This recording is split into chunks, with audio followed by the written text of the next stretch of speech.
Oh, uh-oh, it's on. Okay. All right, so this is Torah portion Tavo, and our last Torah portion was Sai. Now, in Sai, we said that there were 74 of the mitzvot are contained within Sai. Tavo starts off with the first fruits offering, and then it goes into tithe, and then it goes into talking about blessings and curses, and that the tribes are separated, some on Mount Ebal and some on Mount Gerizim. So it's really a good Torah portion all in all. Parsha Tavo hopefully will give us a little bit of something that when we read this Torah portion in its entirety, even when we go back and read over Sai, it's going to hopefully be more meaningful once we get through this. Let's talk to our Elohim, and then we'll take a look at this Torah portion. Master Yahuwah, we thank you for this time together. We thank you for this opportunity to study your word. We ask that you will open our eyes, open our ears, open our hearts, so that we can see, hear, and understand what your word tells us. And we thank you for it all. In the name of Yahushua. Amen. All right, so the Torah portion begins with an offering, or with the offering of first fruits, or the first fruits of one's harvest, after entering into the promised land. In the oath that's given when presenting the fruits to the Cohen, a mention is made concerning Jacob's trials with Laban, and it also makes mention of the trials endured during the slavery or the captivity in Egypt.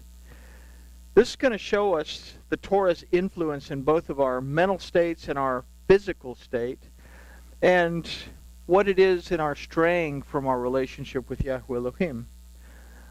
We're going to find this to be important as the balance of the Torah portion deals again with the blessings and the curses, and what it is to be blessed for keeping the Torah and cursed for not keeping the Torah.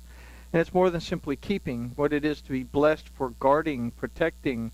The rabbis say putting a hedge around the Torah, or the other word is actually to trample on it as opposed to not protecting it. So overall, we're going to see a full picture of one who is strayed away being able to be redeemed and restored when one brings his or her confession to the altar by and through the Cohen of our time, which is Yahusha.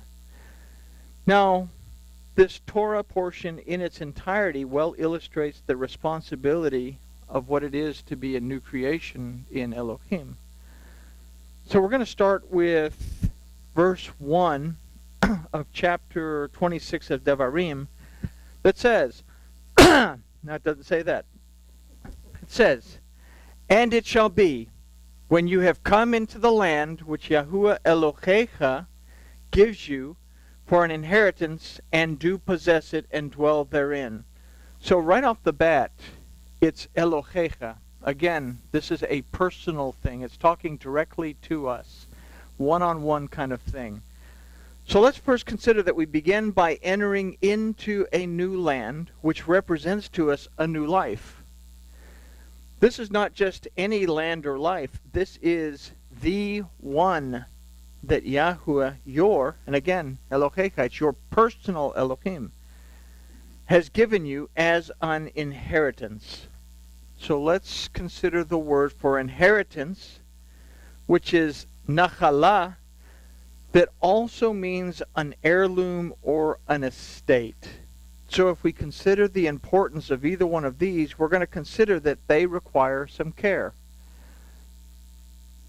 The word for possess is virishta, that gives us a glimpse as to what being responsible in our care of what Yahuwah has given to us, as well as a look at what to expect if we don't take full care of it. I'll get it all out here in a minute. I told you the full glass wasn't a good idea. So this it being the life that Elohim has entrusted to us. That's something that we don't consider. The life that we have has been entrusted to our care, just as it is an heirloom or an estate. So, now, the word birishta comes from the root yaresh, that on the positive side means to inherit, to possess, and to occupy. On the negative side, it means to dispossess, to destroy, and to bring to ruin. So whatever path we take, we have to realize a truth in that it will be where we dwell therein. So we have an idea that what we do is where we are going to dwell. Now the word ki means assuredly. And the word tavo from the root bo means to go in and to go out. And we considered this in our last study, that we're always, and it's a sure thing, we're always going to go in or we're going to go out. We're always going to be doing something. So consider also the very first word in this verse, which is vechaya, that means and it shall be. This word means to exist, it means to live. So what we can take from this first verse is that assuredly we have a choice to care for our lives in our existence or not to. And it's on this foundation that we can take a closer look at the sidra within this Parsha of Tavo. Now we're just going to look at the first sidra, the first, division of the Parsha. So verse 2 says, that you shall take of the first of all the fruit of the ground, which you shall bring in from your land, that Yahuwah Elohecha, again, it's personal, gives you. And you shall put it in a basket, and shall go to the place which Yahuwah Elohecha shall choose to cause his name there to dwell. So let's take a look at the first phrase. That you shall take of the first of all the fruit of the ground, which you shall bring in from your land, that Yahuwah Elohecha gives you. So here we can break that into two aspects of our lives that we're responsible for. First, we have all of the fruit of the ground, and second, your land that Yahuwah Elohecha gives you. The word for ground is chadamah. And from chadamah comes the word Adam. We come from the ground. The Adam was formed from chadamah. This represents to us our physical being, the self that we must love before we can love another. We have to care for and love ourselves so that we are able to bear fruit to bring into or from your land that Yahuwah Elohecha gives you. The life. In other words, this is the heirloom and the estate that your Elohim has entrusted to us to care for. Again, he has entrusted us to take care of our lives. We have the free will to choose what we do. So, it's a very important thing that he trusts us to take care of it. Now, we are to put this fruit into a basket. Now the word for basket is veteneh, that means basket, and this poses a question right off the bat. How am I viewing the self and the life that it inhabits? From my point of view or from Yahuwah Elohim's point of view? Now the Proto-Hebrew letter for tet is actually this right here. And this is supposed to be a picture of a basket in the Proto-Hebrew sense. So the Proto-Hebrew letter tet is the shape of a basket, and the letter tet itself represents our choice to submit to Elohim by and through his word, or to crawl on our bellies like the serpent while submitting ourselves to the enticements of the Satan. And again, that is found in the letter itself of tet, that composed of the Zion and the Vav bowing before Elohim through the Zion, through his word, or crawling on the belly like the Nachash, because it looks like a serpent, and there's the little Nachash tongue chewing up the dust of the ground. So We're presented with a choice here. Now, consider the letters in the word teneh that mean basket. In this we see the tet that says our choice in the tet, either to submit ourselves to Elohim through his word or to submit ourselves to the enticements of the Satan, will determine our life. There's the letter nun that represents life. It represents the soul with Yahuwah Elohim. Again, the Aleph, the first time that we see the Aleph as the root of a word in the Torah is in the word Elohim. The gematria of the Aleph is 26, the same as the gematria of the name Yahuwah. So it is this decision that will determine if we shall go to the place which Yahuwah Elohecha shall choose to cause his name there to dwell or not. Our existence and the lifetime that that existence occupies is an empty vessel. It is by our choice if it is filled with the presence of Yahuwah in every aspect of it or not. So considering all of this, verse 3 is a statement that we are to make when we submit our bodies and lives to Elohim as an offering to him.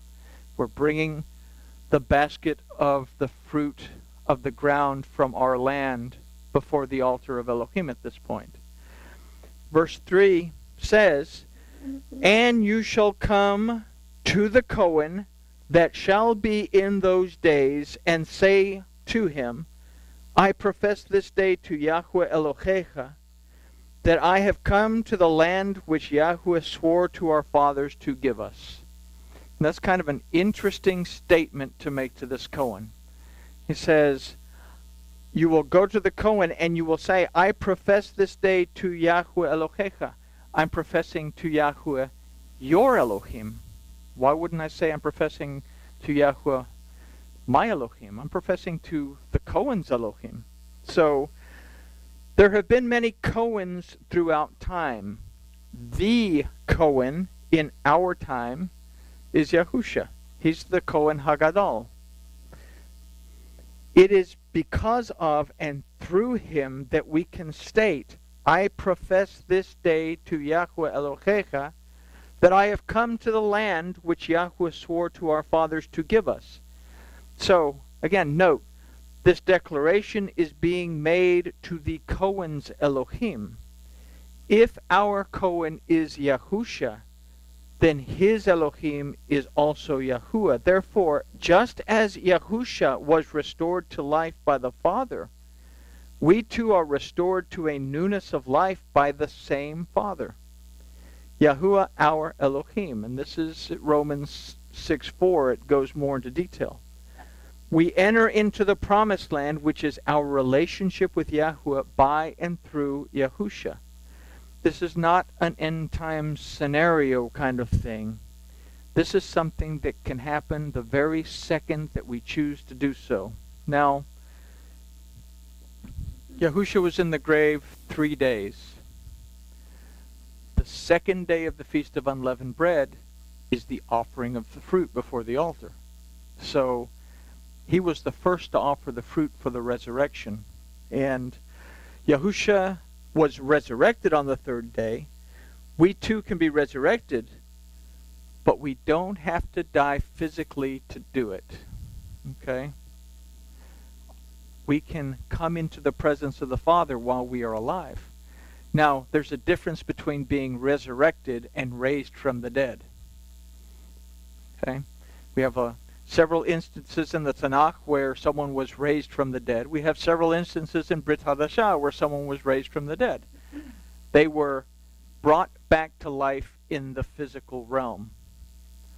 The resurrection that Yahusha paved the way for is for us to be brought back to life into the presence of Yahuwah Elohim, which is far beyond the idea of just coming back to life into the physical realm where the body's still going to go old and all that stuff. So, verse 4 says, "And the Cohen shall take the basket out of your hand and set it down before the altar of Yahuwah Elohecha."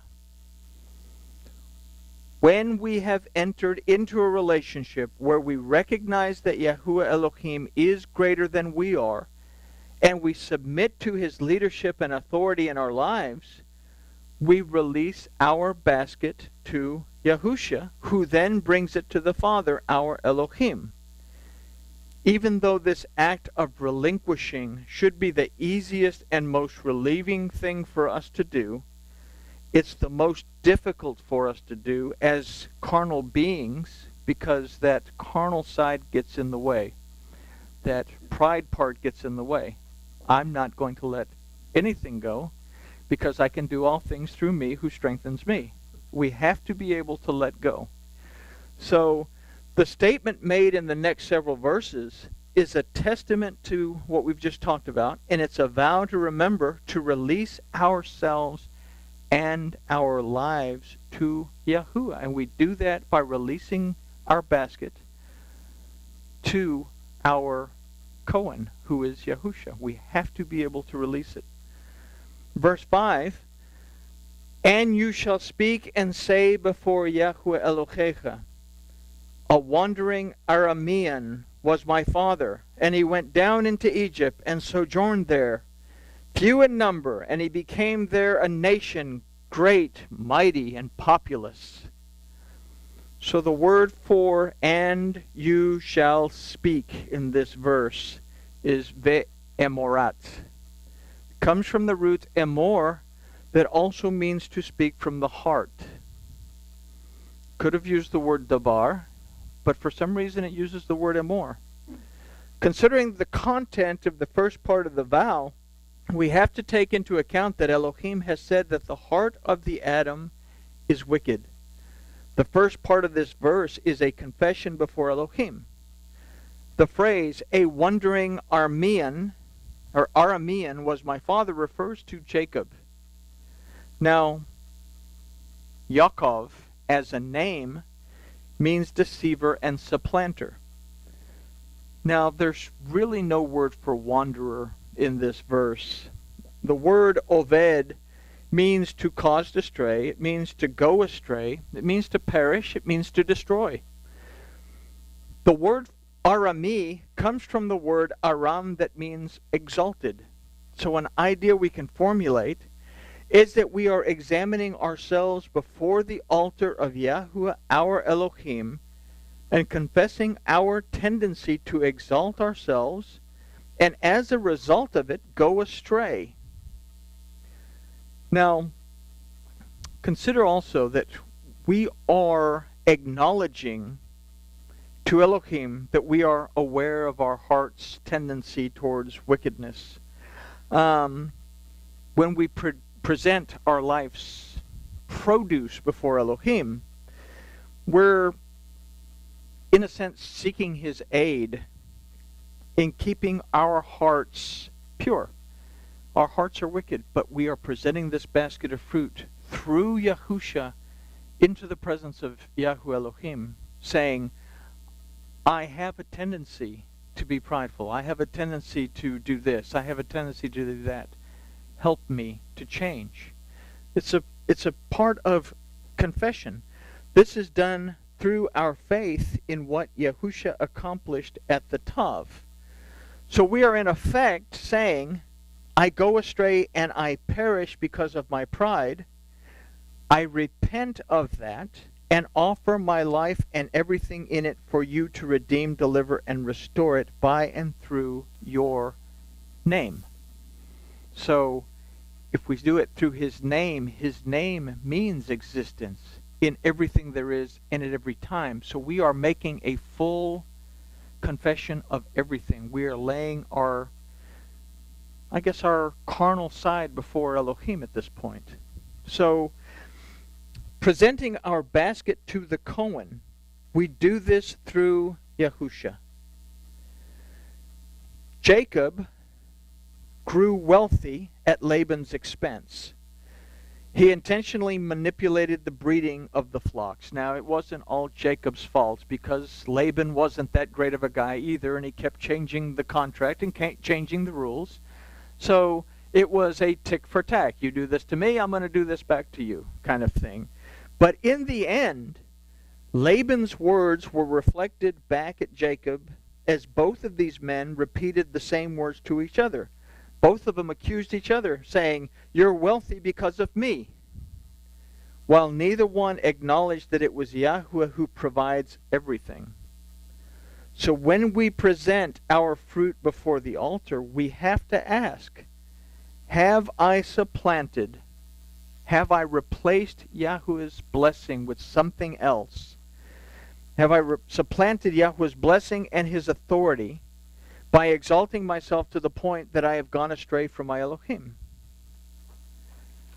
Elohim had told Abraham and Isaac both that the promised land belonged to them and that they were to remain faithfully there.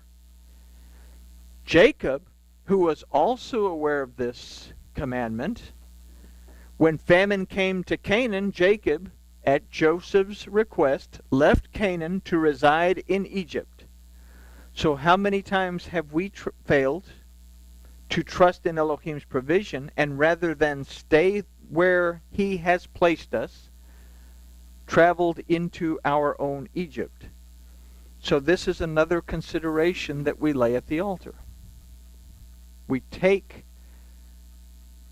our carnal side and our spiritual side and we lay it before the altar. We take ourself, who we are, and the life that we have and the fruit that it produces, and we lay it before the altar. In verse 6, "And the Egyptians dealt ill with us and afflicted us and laid upon us a hard bondage." So how many times in our straying from Elohim have we exalted ourselves and have become great in our own eyes, only to realize that we are in bondage and being bombarded with the difficulties of our own doing? The making of bricks is a representation of the difficulty that we encounter when we depend too much on what we alone can do. Brick is always going to be a representation of the work of the hands. And they were doing it under duress. In verse 7, "And we cried unto Yahweh, the Elohei of our fathers, and Yahweh heard our voice, and saw our affliction, and our toil, and our oppression. And Yahweh brought us forth out of Egypt with a mighty hand, and with an outstretched arm, and with great terribleness." I actually had to look that up to make sure it was really a word. Terribleness, and with signs and with wonders. So how many times have we been amazed and deeply humbled at Yahweh's love and provision when we realize that we have pridefully strayed away from our Elohim, and then make teshuvah and seek his Yahusha? We experience the power of Yahweh Elohim's moving in our lives to free us from our own enslavement. I've said it many a time that the redemption, deliverance, and restoration of Yahweh, the redemption from slavery, because we're constantly selling into ourselves into some kind of slavery. Last week, I think it was, we made a connection between getting angry at somebody. You've become that person's slave because they have forced you to become angry at them and they control you through your anger. But we sell ourselves into slavery in a lot of different ways. So we are redeemed from it. We're delivered from it, and we are restored back to a functional relationship with Elohim so that we can go back and sell ourselves back into slavery over and over, because that's how we roll. But anyway, so verse 9. "And he has brought us into this place and has given us this land, a land flowing with milk and honey." So the word for milk is chalab, that aside from milk also means abundance. And the word for honey is dabesh, which has got a kind of an interesting meaning in Proto-Hebrew. It means something that flows slowly. It means to slow down. Represents rest. So he's brought us to a place flowing with abundance and rest. Now, once we've examined our condition and have made teshuvah, we realize that our Elohim provides us with the goodness in our lives. We realize that this, Elohim's provision and his trust in us, is the heirloom and the estate that we must care for. These are the first fruits that are contained in our basket. We begin to take care of the heirloom and the estate, our lives, ourselves, because we realize that these are a gift of Elohim. And we're going to find that it says exactly this in the next verse, which is verse 10. And now behold, I have brought the first of the fruit of the land which you, O Yahuwah, have given me. Then Moses goes on to say, and you shall set it down before Yahuwah, your Elohim. Again, it's that personal. He's talking, this is your personal relationship with Elohim. And worship before Yahuwah Elohecha. So with this acknowledgement, we are able to truly fellowship with our Elohim. This is why we were created. We were created to fellowship with Yahuwah Elohim. We were created to serve one another and to love one another and to take care of one another. But our primary purpose for being created was to fellowship with Yahuwah Elohim. And once again, having been restored to a proper order and authority and being able to truly love and respect ourselves as redeemed and restored in the eyes of our Elohim, we are able to share and love others as we do ourselves. And this is illustrated in this final verse of the Sidra that says, and you shall rejoice in all the good which Yahuwah Elohecha has given you, and to your house, you and the Levite and the stranger that is in the midst of you. In other words, everyone you come in contact shares in the fruit that you produce. And if you're producing this fruit because you recognize that Elohim is greater than you are, and you are presenting this fruit to Elohim in fellowship with Him, then you're truly able to love your neighbor as you love yourself, but you're loving yourself as a pure person, a balanced person. So having considered the Sidra from this point of view, I encourage everybody once again to reread it during your study time, and then take time to read the balance of the Torah portion through Devarim 29:8, and that's the end of the Torah portion. So I hope that this lesson will greatly enhance the meanings of the blessings and the curses especially. You see why we do this, and that in this you'll seek a relationship with Yahweh that'll be stronger, that it'll build up the tools that you need to have a relationship that is really wonderful with Elohim. So this is our Torah portion of Tavo. Next time we'll keep half a glass of the wine for Shabbat, so at least the mouth will cooperate with the brain somewhat. I'm just joking. But with that, we can say that grooviness has been achieved, and we'll open the door to questions.